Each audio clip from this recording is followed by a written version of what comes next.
Hello all, क्या हाल चाल।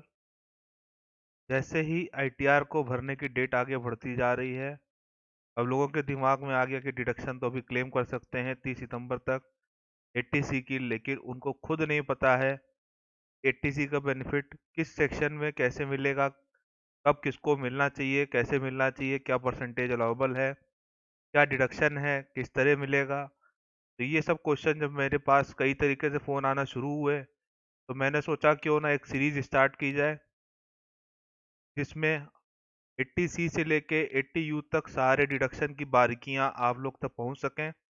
तो उसी के सिलसिले में शुरू करता हुआ मैंने पहली सीरीज आज बनाई है जो कि 80C से 80U को कनेक्ट करेगी। आज की जो डिडक्शन की जो चार्ट की मैं बात करूंगा वो 80C के रिगार्डिंग होगा। आप सब लोगों को पता है कि 80C की लिमिट 1.5 लाख होती है, लेकिन उसकी बारीकियां क्या हैं, हर वो बेनिफिट डिस्कस किया जाएगा, हर वो इन्वेस्टमेंट का तरीका डिस्कस किया जाएगा। जैसा कि आपको मेरी पहली स्लाइड में दिख रहा है या मेरी हेडिंग में दिख रहा है, series first income tax deduction and limit section 80C से 80U। ये ओल्ड स्कीम वालों पे है, न्यू स्कीम की मैं बात नहीं कर रहा हूँ। यहाँ पे क्लैरिफिकेशन बहुत जरूरी है। ये पूरी वीडियो ओल्ड स्कीम के हिसाब से चलेगी क्योंकि मुझे न्यू स्कीम में कहीं किसी का बेनिफिट दिखा ही नहीं। तो ओल्ड स्कीम में ही आप लोग ज़्यादातर रहेंगे, तो इसीलिए मैंने सोचा ऐसी वीडियो बनाई जाए। ये एक क्लैरिफिकेशन वीडियो है। और अगर आपको मेरा बताने का तरीका कंटेंट समझ में आ रहा हो तो बस चैनल सब्सक्राइब रखिए और इसी तरह मेरे साथ प्रोफेशनल जुड़े रहिए।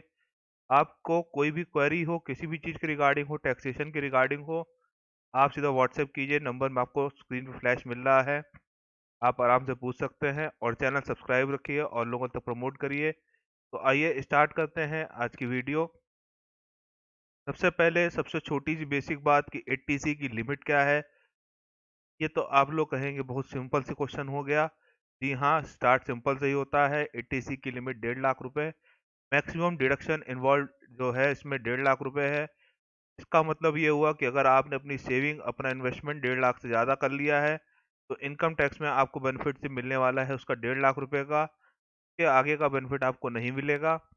अब बात कर लेते हैं कुछ बारीकियां की, कुछ इन्वेस्टमेंट की जो एलिजिबल हैं 80C में।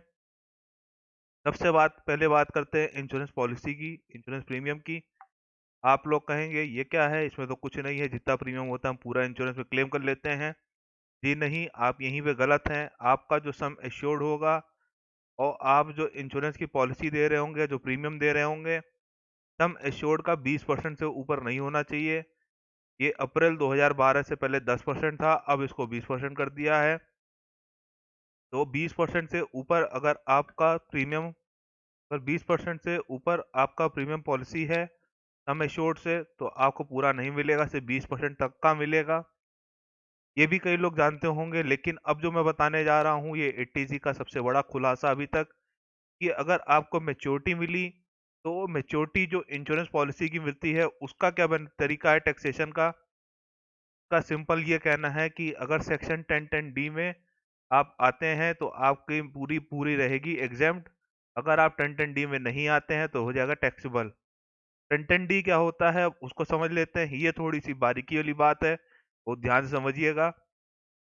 जैसा कि मैंने ऊपर आपसे कहा कि इंश्योरेंस प्रीमियम 20% तक ही डिडक्शन अलाउ होता है, वही सेम चीज जो मैंने बोली आपको 1010D में ही लिखी है। अब 1010D का मतलब क्या हुआ कि अगर आपको जो मेच्योरिटी मिली है वो उसका जो प्रोसीड है वो 20 टाइम अगर आता है, 20 टाइम से ज़्यादा नहीं है, तो प्रीमियम पूरा टैक्स फ्री हो जाएगा और मैच्योरिटी प्रोसीड पूरी टैक्स फ्री हो जाएगी।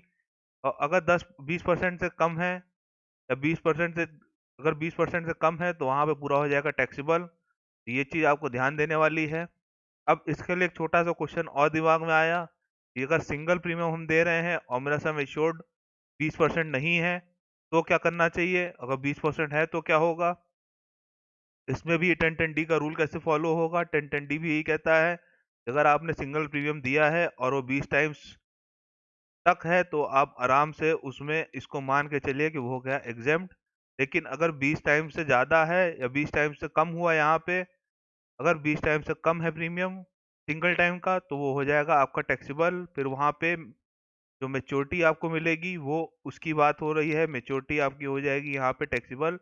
अगर 20 टाइम से कम है तो आपका हो गया टैक्सेबल, 20 टाइम से ज़्यादा है तो हो गया एग्जेम्प्ट।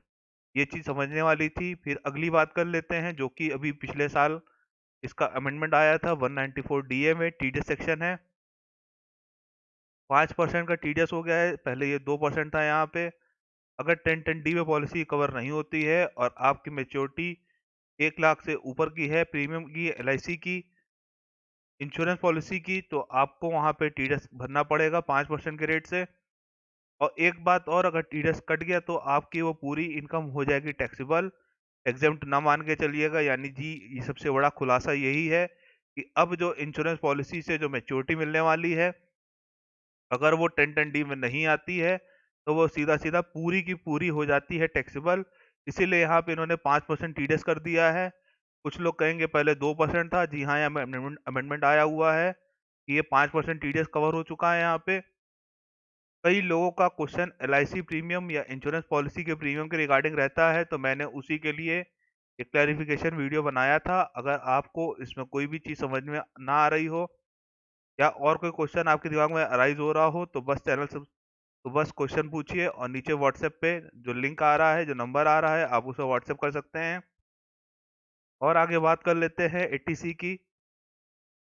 सबसे पहली बात जो आप लोग को शायद ही पता हो कि जो स्टैम्प ड्यूटी हम लोग पे करते हैं उसकी छूट मिलती है हम लोग को इसमें, एटीसी में। तो यह आप लोग को पता होना चाहिए। तो कन्या योजना जो होती है, अगर आपके घर में कोई छोटी लड़की है और अभी उसको 10 साल नहीं हुए हैं, तो आप सुकन्या योजना का बेनिफिट ले सकते हैं। जितना आप उसमें इन्वेस्टमेंट करेंगे, 1.5 लाख रुपए तक की छूट आपको वहाँ मिल जाएगी। पीपीएफ इन्वेस्टमेंट की बात कर ले तो पीपीएफ का भी फंडा सही है कि एटीसी में 1.5 लाख तक का बेनिफिट मिलता है। कुछ टैक्स फ्री एफडीआर होते हैं जिससे पहले से टैक्स, जो टैक्स हमारा इनकम टैक्स है वो कट चुका होता है, इसलिए उसको टैक्स फ्री एफडीआर कहा जाता है। इसमें 5 साल का लॉक इन होता है। तो उसकी बात कर ली जाए तो ये भी आपको 1.5 लाख तक का बेनिफिट दे सकते हैं। होम लोन अगर आप ले रहे हैं तो प्रिंसिपल पोर्शन आपका यहाँ पे इसमें एग्जेम्प्ट हो जाता है, यानी 1.5 लाख तक डिडक्शन में आ जाता है। ट्यूशन फीस, 2 बच्चों की ट्यूशन फीस आपको यहाँ पे एग्जेम्पशन मिल जाती है। इसमें 12,000 रुपये पर ईयर के हिसाब से आपको 24,000 रुपये का बेनिफिट यहाँ से मिल सकता है। 2 बच्चों का यूलिप प्लान, यानी कि जितने भी एसआईपी वगैरह सब चल रही है, अगर यहाँ पे भी उसमें पॉलिसी में लिखा है कि एटीसी में कवर है, तभी ये पॉसिबल है कि आप इसको बेनिफिट ले सकते हैं। अदरवाइज आप इसका बेनिफिट भी नहीं ले पाएंगे। एक आखिरी चीज आप लोग को और बता देता हूँ एनपीएस के रिगार्डिंग। सबसे बड़ा क्वेश्चन मार्क यही रहता है इसमें कि कौन सी पॉलिसी 80 CCD 1 में आती है, कौन सी 80 CCD 1B में आती है। 80 CCD 1 जो है वो 1.5 लाख के अंदर कवर होती है, और जो 1B है ये एक्स्ट्रा 50,000 का आपको बेनिफिट देती है। तो दोनों में अंतर क्या हुआ?